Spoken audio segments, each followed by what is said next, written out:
Hola, ¿qué tal? Bienvenidos a una nueva edición de Ciencia y Conciencia, un espacio donde se analizan diferentes hitos históricos desde la fe y desde el pragmatismo de las ciencias exactas. En la emisión de hoy hablaremos acerca de la Biblia y los relatos extraordinarios que recoge este libro, el más leído de la historia de la humanidad.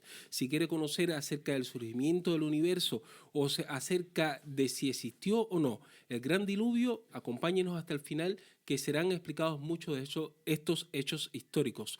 Para ello nos acompaña Cristian Espinosa. Cristian, ¿qué tal? Bienvenido. Michel, muchas gracias. Sabemos que siempre ya nos están invitando para este tipo de cosas, así que lo importante es que la gente también vaya aprendiendo y también vamos también compartiendo la fe a través de la razón y también de la fe, como dices tú. ¿Te parece si antes de entrar en debate rezamos De para todas comenzar maneras. el programa? Sí, de todas maneras.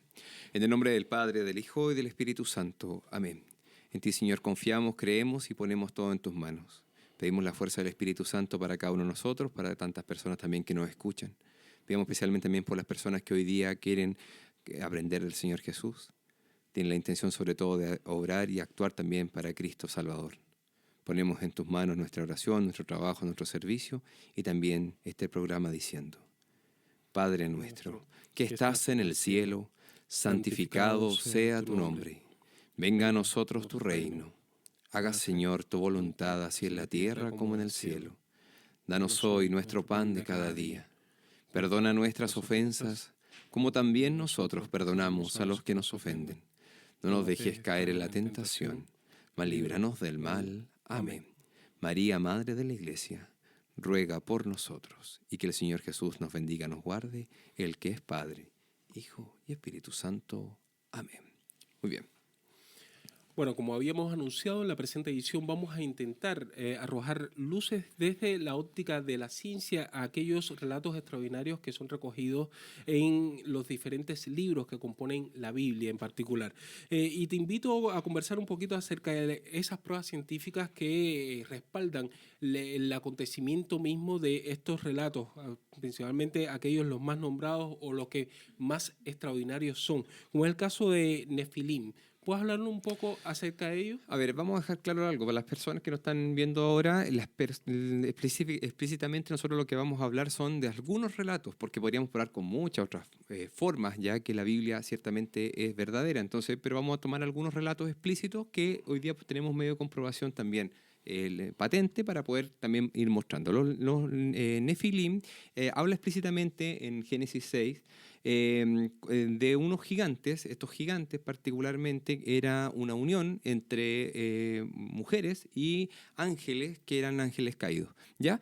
En ese escenario, esa unión generó estos gigantes, que ahí la Cami con harto cariño nos puso una imagen bien bonita, y estos gigantes tenían la capacidad particularmente, obviamente, de tener la explicación particular de unión entre este ser que es del cielo, ya que en este caso es un ángel caído, y también una mujer.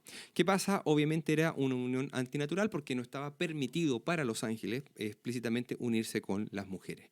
Estos gigantes no estamos hablando de una persona que medía 2 metros, o 2 metros y medio, o 3 metros. Eso estamos hablando de personas que medían 8, 10, 12 metros. Ya no estamos hablando de una persona que podría haber, no sé, porque sufra gigantismo, por ejemplo, que es una enfermedad y que es algo que uno podría ver normal. Estamos hablando literalmente de una persona mucho más grande que eso. ¿Ya? ¿Dónde podemos comprobar eso? Podemos comprobar particularmente con algunos estudios. Ya nosotros, bueno, ahí parece que aparece un molar se llama el molar de Sinovan o de Sinoviano, ¿ya? Ese molar particularmente establece uno que se descubrió hace un tiempo atrás, donde en una excavación en Rusia se hizo esta excavación y se ve particularmente que se descubre este molar que pertenece a un homínido y se dan cuenta que, por lo menos en la imagen aparece que es más o menos 2 a 3 veces el tamaño de. Eso hace extrapolar el tamaño de la persona que lo tenía. No es que tenía un diente grande o que tenía una muela grande, ¿ya? Es algo que todo el cuerpo explícitamente ya era grande. ¿Qué diferencia va a pasar? En ese escenario también tenemos que entender que también se han mostrado otras pruebas, como huellas, por ejemplo, hay huellas que datan particularmente de miles de años y explícitamente vamos a darnos cuenta que las huellas miden aproximadamente 1 metro, entonces estamos hablando de algo que no es posible explicar de esa forma. ¿Ya? Sí. Otro de los temas que también es bastante relevante y también se ha debatido mucho es la máxima edad que puede alcanzar un ser humano, teniendo en cuenta que en los últimos años la esperanza de vida de casi todos los países del mundo ha crecido de número significativo. Sí, la Biblia marca una pauta al respecto. ¿Puedes conversar un poquito al Sí, respecto? bueno, esto es bien interesante porque la Biblia marca una pauta antes del diluvio y después del diluvio. Antes del diluvio la gente vivía muchos años y lo dice explícitamente. El mismo Noé empezó a construir el arca a los 500 años. Entonces dice, no, pero es que se contaba de otra forma los días. No, hay algo particular de por medio porque la gente vivía más años. Incluso si ustedes van a Génesis 6:3, aparece explícitamente una frase que dice, entonces Yahvé dice, no permanecerán para siempre mi espíritu sobre el hombre porque no es más que carne y sus días serán 120 años. Dice una cifra, 120 años, y establece que particularmente esta cifra va a estar en el hombre. ¿Qué es lo que sucede después del diluvio? Posterior al diluvio, el hombre tiene un límite máximo de edad, y ese límite máximo está asociado directamente con esos 120 años. Conocemos casos particulares, ya por ejemplo hay una mujer francesa que se llama Jean-Louis Calment, que llegó hasta los 122 años, por ejemplo. Pero el límite está hasta ahí. Llega a 122, 123 y se muere. Sí, no logra pasar esa barrera. ¿Qué pasa fisiológicamente? ¿Qué pasa en el cuerpo de la persona para que no pueda vivir más que eso? Entonces, condice mucho con lo que dice la Biblia. Estoy hablando que este relato bíblico fue escrito hace 3.500 años atrás. ¿Me explico? Es decir, Claro. no es algo explícito que he tenido las investigaciones de hoy día. ¿Qué pasa que nos limita? Claro, muchos me podrán decir, no, es que las personas ahora se hacen más longevas. Sí, pero tenemos ese límite. Seguimos llegando a ese límite, a los 120 años. Y condice explícitamente con lo que dice la Biblia, que eso es algo ya maravilloso. Hacía referencia también al diluvio y al hecho del arca Noé, un acontecimiento que en la Biblia marca un antes y un después, también es en la humanidad toda, porque al final el hecho recoge un acontecimiento que para muchos es parte de una fábula, pero cuán real tiene toda esa historia. Claro, normalmente la gente podría pensar que esto es fabulesco, ¿cierto? Es un mito, algo de esa forma, pero hay medio de comprobarlo. ¿Ya? Primera situación, cuando se habla del Arca de Noé, si tú vas a diferentes, por ejemplo, no sé, pueblos precolombinos, si tú lees la historia de los pueblos precolombinos, todos hablan de un diluvio. Y si tú vas a diferentes partes del mundo, todos hablan también de un diluvio. Y todos hablan explícitamente que están en una cima de algo, ¿cierto? En un cerro, una montaña, y todos condicen con eso. Bueno, ya eso ya es extraño, ¿ya? Porque que todos hablen de lo mismo, pueblos que ni siquiera se conocían, ¿ya? En Chile mismo hay una mitología que habla de Trentrembilú y Caicabilú, que son dos serpientes que estaban en el sur, ¿cierto? Que llevan particularmente a unas personas, pero también las llevan a este monte gigante que los salva de este diluvio. Y eso es algo particular. Pero ¿qué sucede? Noé, cuando empieza a construir el arca, Dios le da un mensaje y le dice, hay que construir el arca. Y le da dimensiones, que eso es algo bien importante. Le dice, son 300 codos, ¿cierto? ¿Qué diferencia va pasando? Y le dice, son tanta cantidad de metros de ancho, tanta cantidad de metros de largo. Me estoy recordando los metros, son 150 metros de largo, 25 metros de ancho y 15 metros que son de alto. ¿Qué diferencia pasa? Esos metros explícitamente debiesen estar representados en lo que se pudiera encontrar. Y aparte da lugares donde podría haber quedado el arca. Y dice la Biblia que quedó en el monte Ararat.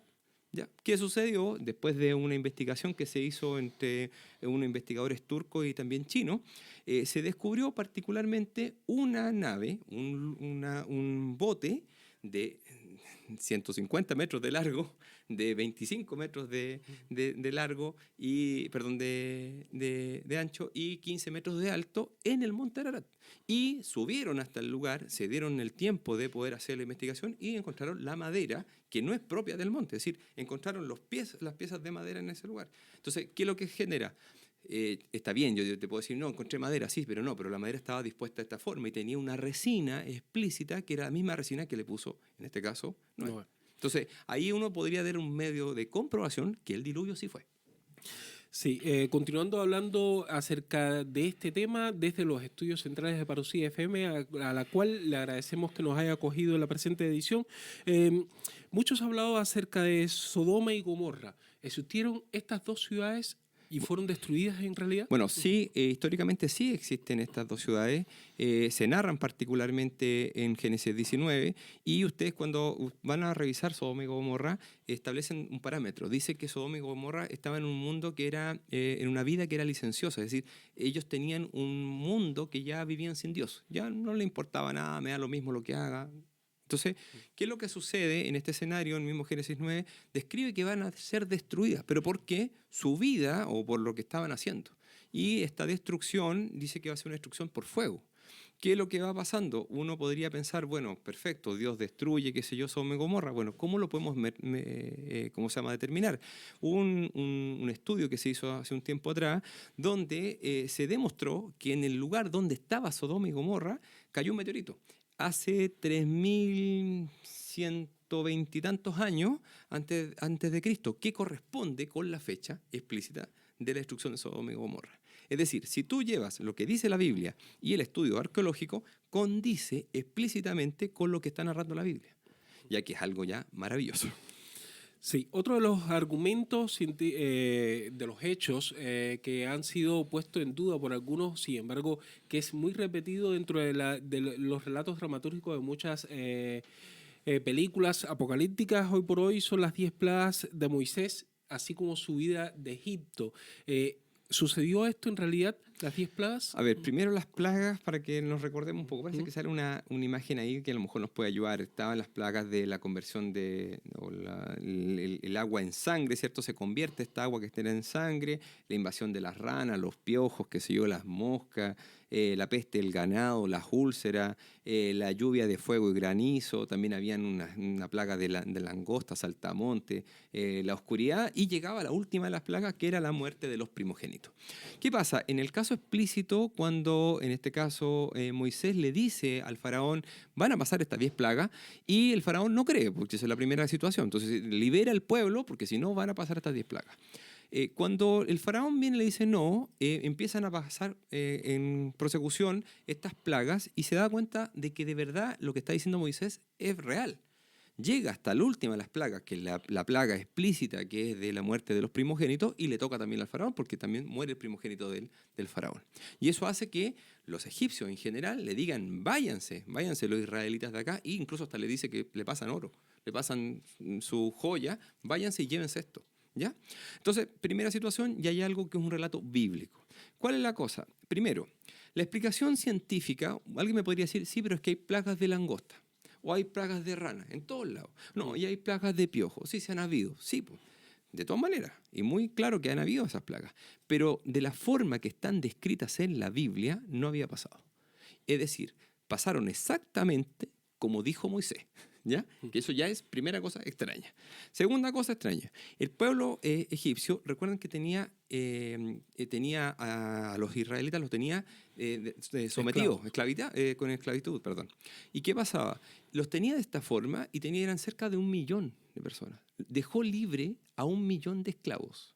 Es decir, tú has tenido en la historia una información así de que de un día para otro estos 1 millón de esclavos al tiro quedan libres por un caso explícito que sea sobrenatural. Ninguno. Es decir, este caso sobrenatural tiene una connotación. Y segundo, tuvo la posibilidad de que el pueblo esclavo saliera de Egipto de un momento a otro. Fue algo inmediato. Y hay un equipo de arqueólogos israelíes y estadounidense que descubrió explícitamente dónde estaba este primer éxodo. Y se descubrió particularmente que en la narración del Antiguo Testamento informó también que había sido de un momento para otro. Es decir, que las personas estaban en sus casas y de un momento para otro ¡pum!, se fueron. Sí. Eso es algo maravilloso. Sí. Un recorrido que fue liderado por Moisés. Moisés, que también es protagonista de uno de los acontecimientos que son bastante sorprendentes descritos en la Biblia, como es el caso del cruce del Mar Rojo. En la Biblia se describe que el mar se separa las aguas para lograr de que el pueblo israelita surque ese trayecto y pueda ir hacia la tierra que hoy por hoy radica Israel como país en la actualidad. ¿Cuán cierto es esto? A ver, hay cosas particulares. El cruce del Mar Rojo, tenemos que tener claridad de que los israelitas llegan a ese lugar, llegan siendo perseguidos por los egipcios. ¿Ya? Esa primera situación. Los egipcios no iban a pie. los israelitas sí iban a pie, ¿ya? Los egipcios iban con carro. Es decir, era muy lógico que iban a alcanzarlos rápidamente. Entonces hubo algo que los detuvo. Bueno, ahí salió una nube de fuego que particularmente los guiaba y que también detenía a los egipcios. ¿Ya? No me vas a entrar en eso. Pero particularmente ellos iban siendo perseguidos. ¿Qué sucede? Llegan al Mar Rojo, Moisés, por orden de Dios, levanta su callado, abre las aguas y particularmente se abren y dice que hay una columna a la derecha y a la izquierda. Y empiezan a pasar. Empiezan a pasar el 1.000.000 de israelitas por el Mar Rojo. Termina de pasar el último de los israelitas y ¡pum!, se cierra nuevamente el Mar Rojo. ¿Y qué es lo que pasa? Los carros del faraón, según el relato bíblico, van pasando por detrás. Y cuando se cierra particularmente el Mar Rojo, ellos quedan bajo el agua. Uno dice, pero si esto fue un relato mítico, ya una leyenda, no pasa nada. No. Vamos a ir a ver particularmente algunas pruebas científicas las cuales nos demuestran que explícitamente fue. Por ejemplo, un equipo de arqueólogos hizo una investigación subacuática y reconoció algunas cosas que, por ejemplo, ahí hay unas imágenes, me parece, donde aparece una rueda, ¿cierto? Esqueleto, ciertas espadas que datan explícitamente del siglo XIV a.C. Es decir, condice explícitamente con la fecha de la salida del pueblo israelí. Y es exactamente donde narra la Biblia. Y dice que explícitamente, toda la gente donde explícitamente quedó, se extrapoló y que fue literalmente un batallón que fue sumergido de un momento a otro. Entonces, ¿qué pasa? Claro, cuando alguien me dice, sí, mira, es que esto no es, yo le digo, bueno, yo tengo pruebas para decir sí es. Porque esto no lo digo yo, sino que lo dicen los arqueólogos que ya lo han descubierto y que ya lo han visto y están las imágenes. Sí, no puedo cerrar el programa sin preguntarte acerca de la destrucción de Jerusalén, otra ciudad que es mítica y muy importante para toda la comunidad cristiana católica.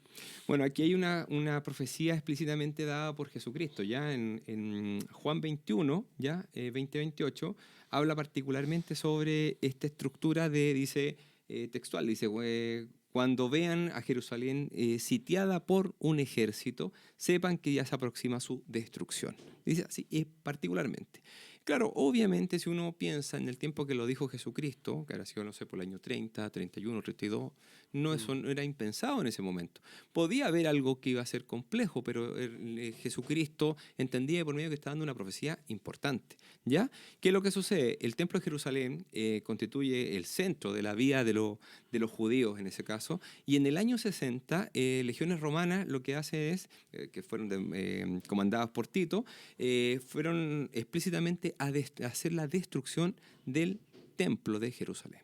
Y particularmente se ve, tal como dice Jesucristo, es decir, fue sitiada Jerusalén y cuando fue sitiada, los que ya sabían esta profecía, muchos escaparon y esos fueron los que sobrevivieron. Interesante. Por último, preguntarte, ¿qué relevancia tiene el hecho de que todos estos acontecimientos plasmados en la Biblia en sí tengan una explicación científica para toda la comunidad?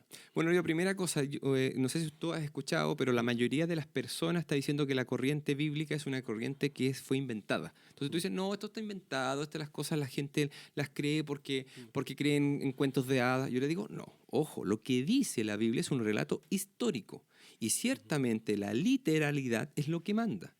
¿Ya? Eso los teólogos lo dicen de esa forma. Entonces hay que también entender de por medio que esto tiene un fundamento. Y este fundamento está basado particularmente en la historia. ¿Qué es lo que sucede? Cuando Dios dice algo o cuando Dios manda algo es porque ha sucedido. Esto no ha pasado al azar, sino que sería una serie de coincidencias, ¿no? ¿Ya? Y yo le digo a las personas, cuando uno entiende de que esto está plasmado en un documento como es la Biblia, nos permite también entender de cómo actúa Dios. Por ejemplo, hoy día se ve mucho la gente que dice, no, es que Dios ama todo y Dios nunca destruye, nunca va a hacer algo malo con la sociedad. Yo le digo, bueno, recuérdense lo que pasó particularmente con el Arca Noé, ¿ya? Que la gente decía, no, si nunca va a pasar, hasta que llegó el diluvio. Esto puede pasar. ¿Por qué? Porque Dios cumple sus promesas. Y Dios es misericordioso, pero también es justo. No se nos olvide eso.